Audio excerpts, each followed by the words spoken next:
शुरुआत करते हैं तनुज पुनिया से। ये तीसरी चिट्ठी है पुनिया जी कांग्रेस पार्टी की तरफ से प्रधानमंत्री को लिखी गई है और पार्लियामेंट के भीतर, आप भी तब पार्लियामेंट के भीतर मौजूद होंगे, सरकार की तरफ से कहा गया था फरवरी में कि हम जाति जनगणना करेंगे, जाति का कॉलम उसमें होगा। क्या कारण आपको लगता है कि सरकार ने जो कॉलम फिलहाल रखा हुआ है, जो सवाल उसमें रखा हुआ है, वो नाकाफी है और उसके वजह से जाति जनगणना नहीं हो पाएगी?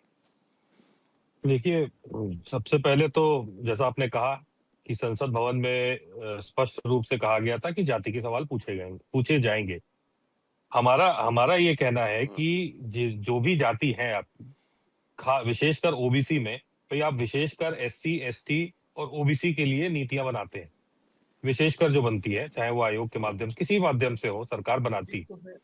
तो आप जब बना रहे हैं उसके माध्यम से और आपको पता ही नहीं है कि कौन सी जाति या उपजाति कितनी संख्या में है, तो आप उसमें बजट आवंटन में आपको परेशानी होगी।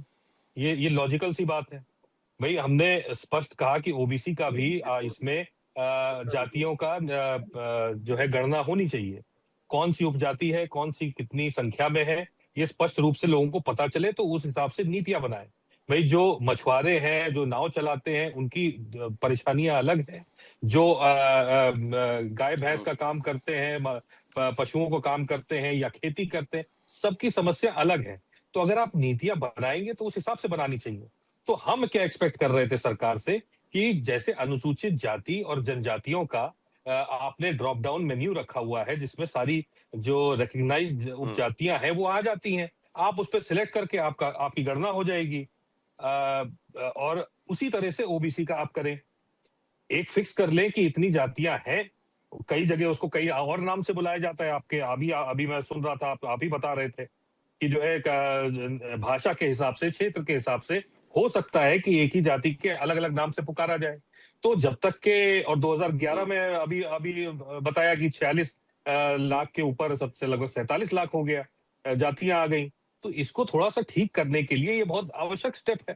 भाई, आप बिहार का आपने नाम लिया, तेलंगाना में भी सेम चीज करी गई है, उदाहरण आपके सामने है। तो जब प्रक्रिया आसान हो सकती है, प्रक्रिया और स्ट्रीमलाइन हो सकती है, तो सरकार को मानने में क्या हर्जा है? मतलब मेरा सवाल तो बस इतना सा है कि जब प्रक्रिया ही आसान हो जाएगी और सहूलियत हो जाएगी जनता को, तो इसमें कोई हर्जा नहीं होना चाहिए सरकार को इस बात को मानने के लिए। अनुप्रिया जी इस बात का जवाब देगी, लेकिन तनु जी और एक सवाल मुझे आपसे पूछना है। सरकार की तरफ से यह भी कहा गया है कि सबसे पहले वो जाति का कॉलम पढ़ेंगे और सबसे पहले उसकी गिनती की जाएगी। साथ साथ उन्होंने यह भी कहने की कोशिश की है कि कोडिंग और वैलिडेशन के जरिए, क्योंकि अब ये डिजिटल लिस्ट है, उसमें आपको नामों की गिनती करना आसान होगा। 2011 में सबसे बड़ी दिक्कत इस बात की हुई थी कि हाथ से लिखकर लोगों ने अपने नाम डाले हुए थे, उसमें कई सारी दिक्कतें हुई थी। तो उनका कहना है कि हम इस बात को कर पाएंगे, यह उनका कहने की कोशिश है। क्या आपको लगता है कि इसके बाद भी एक्यूरेसी नहीं आ पाएगी और जो गड़बड़ियां 2011 में हुई वही गड़बड़ियां इस बार भी देखी जाएगी? क्योंकि करीब करीब 8 करोड़ से ज्यादा गड़बड़ियां, जब नीति आयोग को कहा गया था कि आप इसको पूरे समेटिए, इस पूरे डेटा को, वो नहीं कर पाए थे 2022 में। तो एक बार फिर आपको वही लगता है और इसीलिए ड्रॉप डाउन कॉलम होना चाहिए, ये आपका बिल्कुल ये आपकी मांग यही है? तर्क है, यही मांग है कि आप स्ट्रीमलाइन, आपको प्रोसेस को और इजी करना है। हमारे पास 2011 का उदाहरण है कि नहीं हो पाया क्योंकि लोगों ने अपने अलग अलग रखा। तो आपको उससे सीख करके उसको बेटर करना चाहिए। बेसिकली मेरा ये है कि सरकार चाहती नहीं है कि ओबीसी की गणना हो, उपजातियों की गणना हो, और क्योंकि उनको उस हिसाब से आपको नीतियां बनानी पड़ेंगी, उस हिसाब से आपको बेनिफिट्स देने पड़ेंगे। तो वो ये चाहती नहीं है, वो अपना पल्ला झाड़ना चाहती है। इसलिए बार बार भी कहने पे, अब जैसा कहा कि कई बार संसद भवन में कई बार ये बात हो चुकी है, कई बार जो है पत्र के माध्यम से बोला जा चुका है, मीडिया के माध्यम से बोला जा चुका है, लेकिन इसको सुधारने को तैयार नहीं है सरकार। तो कहीं ना कहीं खोट है, इसलिए नहीं सुधारने को तैयार है। तो सीधा सीधा आरोप तो यही है मेरा आप सरकार पे। अनुप्रिया जी जवाब दीजिए, क्योंकि जब आपकी ही पार्टी सरकार में थी बिहार के भीतर, नीतीश कुमार वहां के जब मुख्यमंत्री थे, कांग्रेस पार्टी भी उस महागठबंधन सरकार के हिस्सा थी, तब वहां पर जाति जनगणना की गई थी और वही मॉडल कांग्रेस पार्टी सजेस्ट कर रही है भारतीय जनता पार्टी को या एनडीए की सरकार को, प्रधानमंत्री मोदी की सरकार को, कि आप इसी को लागू करिए, ओबीसी जातियों की सूची भी मंगवाइए और इसी तरीके से जाति जनगणना भी उसमें होनी चाहिए। आपकी पार्टी की एक तो सबसे पहले क्या राय है, और जो एससी और एसटी में ड्रॉप डाउन कॉलम नजर आता है, अलग अलग उसकी उपजातियां उसमें नजर आती है, उसी तरीके से ओबीसी की सेपरेट गिनती करने में सरकार को क्या परहेज है, क्यों सरकार इससे बचने की कोशिश कर रही है? साहिल जी, पहले तो मैं कांग्रेस के जो यहाँ सांसद बैठे हैं और यहाँ प्रवक्ता के रूप में बैठे हैं और पूरे कांग्रेस पार्टी को मैं तो बधाई देती हूँ कि चलिए, आपको अंतिम समय में याद आया कि नीतीश कुमार जी ने जाति आधारित बिहार में गणना कराई थी, और वो आधारित गणना जो थी, जिस तरह से वो लागू हुई, हमने आरक्षण की सीमा भी बढ़ाई और आपने एक्सेप्ट किया कि यहाँ पे जाति आधारित गणना हुई थी। क्योंकि देश को ये याद है वो मंच जिसपे राहुल गांधी जी ने आके कहा कि बिहार में जाति आधारित गणना ही नहीं कराई गई है, वो कराया ही नहीं गया, वो सही तरीके से हुआ ही नहीं है। तो ये बहुत अच्छी बात है कि आप अपने हिसाब से जो है वो आप क्लेम कीजिए कि कब हुआ था और कब नहीं हुआ था। इसका जवाब कांग्रेस के प्रवक्ता को देना चाहिए कि आपने आकर के बिहार की जनता से झूठ क्यों कहा चुनाव में कि बिहार सरकार ने जनगणना अच्छे से नहीं कराई है। पहली बात। दूसरी बात, आपने जो कहा साहिल जी की जो जाति की बात है, क्योंकि मैंने भी कॉलम को देखा है, वहां एससी एसटी के साथ में जाति लिखी है।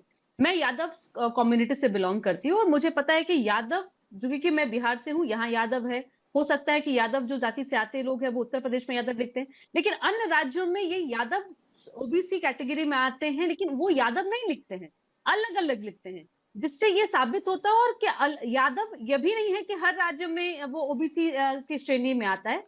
ऐसा मुझे डिटेल में नहीं पता, लेकिन कई जातियों के साथ में है कि किसी राज्य में वो ओबीसी में आते हैं, किसी में वो जनरल में आते हैं। तो ये एक मुझे लगता है कि ग्लिच है, जहां जाति लिखने से वो स्पष्ट तरीके से होगा कि वह व्यक्ति किस जाति से आता है, उसके बाद में उसको बाइफर्केट कर किया जा सकता है कि वो ओबीसी में है या नहीं है। क्योंकि हमारी मांग है कि वो जाति के साथ में आर्थिक गणना भी हमें जो बिहार में कराया था, उससे यह पता भी चलेगा कि क्या स्थिति है और किनको आरक्षण की सीमा को बढ़ाने की जरूरत है। और जो सुझाव राज्य को लेकर करके है, मुझे लगता है कि बिहार में या अन्य राज्यों में अलग अलग जाति आती है। एक कॉलम बना कर करके या हम लिख करके ये तय नहीं कर सकते हैं कि कौन किस जाति में आ सकता है। हो सकता है कि कोई जो जाति बिहार में रहती हो वो उत्तर प्रदेश में नहीं हो, मध्य प्रदेश में नहीं हो, अलग अलग जातियों धर्म। लेकिन अनुप्रिया जी, यही लॉजिक, जो बात आप यहां पर रखने की कोशिश कर रही है, यही बात तो शेड्यूल ट्राइब के लिए भी लागू होती है। मैं महाराष्ट्र से आता हूं और महाराष्ट्र में भी ऐसी जातियां हैं कि जो दरअसल ओबीसी में दिखाई देती है, लेकिन वही जाति अगर आप राजस्थान पहुंच जाए तो वो शेड्यूल ट्राइब में नजर आएगी। यही बात हर जगह पे है। शेड्यूल ट्राइब में भी इसी तरीके की जातियां आपको नजर आएगी। शेड्यूल कास्ट में भी जो ड्रॉप डाउन लिस्ट है उसमें भी आपको कई तरीके की ऐसी जातियां नजर आएंगी कि जो किसी प्रांत में शेड्यूल कास्ट में आती है, जबकि आप दक्षिण में जाएं तो हो सकता है कि वो ओबीसी के फेहरिस्त में चली जाए। यह मुद्दा तो सभी जगह पर है और बिहार का जिक्र इसलिए कांग्रेस पार्टी करने की कोशिश कर रही है, जो हालांकि उन्होंने अपने खत में लिखा है कि बिहार में जब सर्वे कराया गया था तो predefined caste list, codes और अल्टरनेटिव नेम वैलिडेशन भी उसके साथ दिया गया था और वही मॉडल लागू करने की बात कांग्रेस पार्टी। तनु जी सही है ना, यही मॉडल आप लागू करना चाहते हैं? जी, जो नेशनल सेंसस अभी हो रहा है उसकी बात मैं कर रहा था। जी, जो तरीका है, जो जनगणना का तरीका है, वो मैं बिहार और तेलंगाना दोनों का नाम लिया था। जो तरीका है करने का, जो प्रक्रिया हुई, जो आप आरोप लगा रही हैं कि सही है गलत है, बिहार से झूठ बोला है, जो हुआ बाद में जिस तरह से जनगणना हुई वो अलग विषय है। लेकिन जिस तरह से उसको स्टार्ट किया गया, जो लिस्ट बनाई गई, उसकी मैं बात कर रहा था कि बिहार ने वो सही किया है। साहिल जी, जिस बात को कहा जा रहा है कि ठीक है, आपने भी बताया कि महाराष्ट्र को लेकर के, तो मुझे लगता है कि ये राज्य स्तरीय अलग अलग फॉर्म लाना पड़ेगा, क्योंकि मुझे हर राज्य में हर एक जाति अलग अलग कैटेगरी में वो आती है, तो वो एक अलग वाक्य है। लेकिन इन्होंने क्या कहा कि ओबीसी के साथ में छलावा करने का प्रयास किया जा रहा है।